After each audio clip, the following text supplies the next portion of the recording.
Hello everyone and welcome to a new video from Your Overwatch. I'm Eddie the Chump and today we've got a really exciting news roundup. And the first thing that we're going to talk about today before we get into the new skin is this post by Big Daddy Jeff talking about Genji's Reflect hitbox. It was posted to the forums on a thread that discussed supposedly easy ways to fix it. Now on the channel we are aware that a lot of people are concerned about the Reflect hitbox, but we're also very aware of how vital the Reflect is to Genji. Now Jeff says that Blizzard are working on updating both the hitbox and the visual effects for an update in May or June. That time frame is obviously a rough estimate and subject to change. Now Reflect is one of those abilities that if you nerf it even slightly too much, Genji could effectively be useless. And despite all the memes, that's actually not something that very many people want, I don't think. Blizzard are also very aware of this. We've actually spoken to them about it before. So if there is a change to the actual ability, expect it to be minor. There have been cases where Genji has been able to reflect something through some geometry. So if I had to guess, that's what they're going to focus on. I don't think it's quite time for every Genji main to become desperately afraid. I tell you what though, at least there's some good news for one Shimada brother. Released moments ago is this new Scion Hanzo skin. I see what you're doing, Jeff. Who's our favourite Shimada brother?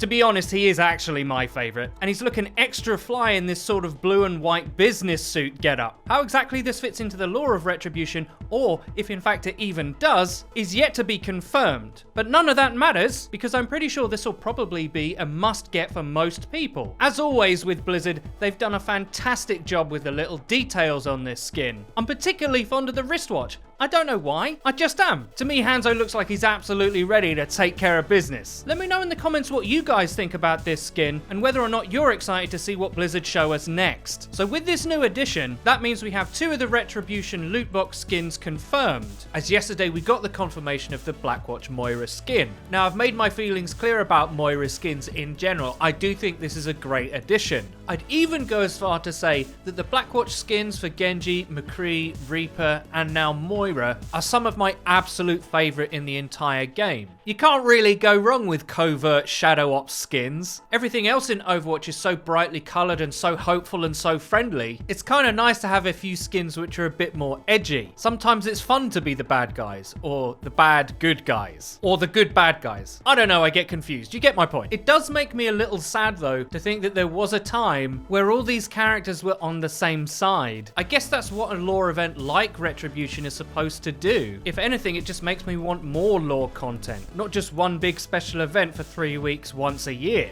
It's your own fault, Blizzard. You made these characters extremely likable and relatable. It's no surprise that everyone wants to know more. Another thing that makes me want to know more is the Blackwatch Dossier, which was also released yesterday. Now stylistically it was very, very cool. It was like a file that Blackwatch themselves would keep, along with all the redacted information that's sort of reminiscent or suggestive of like a CIA file that would be released to the public. In the file were a few additional details about Antonio, namely that he had a few aliases and that some of his known Talon associates are characters that we've either seen or heard of before, particularly Viali, who the current Doomfist threw off a balcony in the Masquerade comic, Maximilian, the very popular Le Chiffre type Omnic character from the same comic, and a reference to Akenyidi Adeyemi, who was the second user of the Doomfist gauntlet and in fact our current Doomfist mentor. Now he's characterized as a straight up war profiteering villain, and he's known as the Scourge of Numbani. Now I'm sure I'm not alone in this. How cool would a Scourge of Numbani skin be for Doomfist? Last year Bastion and Orisa got Null Sector skins despite the actual characters not being directly involved at all. I'm feeling it, please let it be true. There's a few other interesting tidbits of information in the files as well, namely some suggestively redacted information about the kinds of enemies that we'll be playing against in Retribution, and a hilariously obscured after action report. One of the details that many people might have missed in the trailer is this sound effect right at the beginning of it.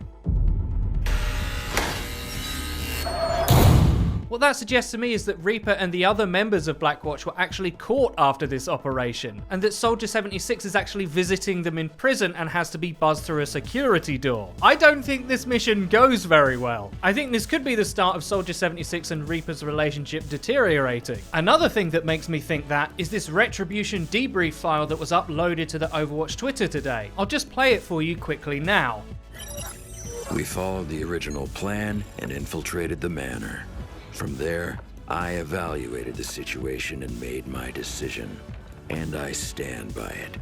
When you're on operation, things don't always go according to plan.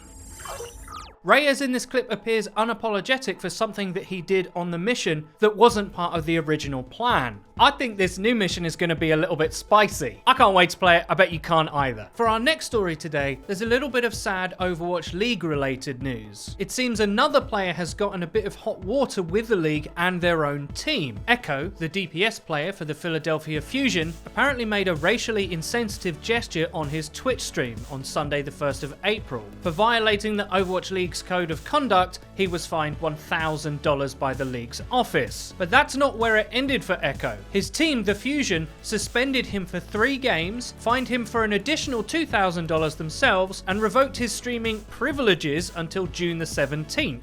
Echo will also be donating an additional $3,000 to the Anti-Defamation League's No Place for Hate campaign. The Fusion themselves will donate the fine they took from Echo as well as match the total from him, making it a $10,000 donation overall. As for what Echo actually did to warrant this punishment, it's a bit hard to gather all the facts of the incident because the VOD of his stream has since been deleted. There is, however, a screenshot of him making a slanted eyes gesture. Now that's obviously not a fantastic thing to do, but allegedly Echo had actually spent most of his stream describing how good Korean players are, as well as describing his personal admiration for them, and not in a sarcastic way. Apparently him making this slanted eyes gesture was a form of him saying, I want to be Korean, as in be as good as the Korean players. Now yes, what he did is obviously racially insensitive, but I'd argue it is not the same as using it as a racial slur in a disparaging way, which is why I think the initial punishment by the league was actually quite minor. Normally in these cases I would suggest you go and view the evidence yourselves, but unfortunately in this case that's no longer possible. And for our final story today, we've got news of a new set of public events being run by Blizzard called Flash Ops. They released a statement today, which I'll link in the description, which outlines exactly where, when, and how you can enjoy these fan meetups. There'll be a range of activities for all different skill levels at these events, including 1v1 mystery duels, 3v3 lockouts, free-for-alls, team deathmatches, art activities, and more. So if that sounds like fun to you and you live in the United States, get yourself down to a Microsoft store for one of their Asus ROG Arena community nights. These start on April 19th and run through to June the 21st. Hopefully these prove successful, because if they do, they'll probably come to other regions as well. If they come to the UK, I'm sure I'll see some of you there. And that's about it for today's video, guys. Let me know what you thought about the new skin or any of the news items down in the comment section below. I really hope you enjoyed the video. If you did, please don't forget to leave a rating. If you never want to miss another video of ours again, please click the bell icon next to the subscribe button on our channel to join the notification squad. You'll be in great company. And finally, please follow the Your Overwatch Twitter. It's where you can find updates about new videos and other cool stuff.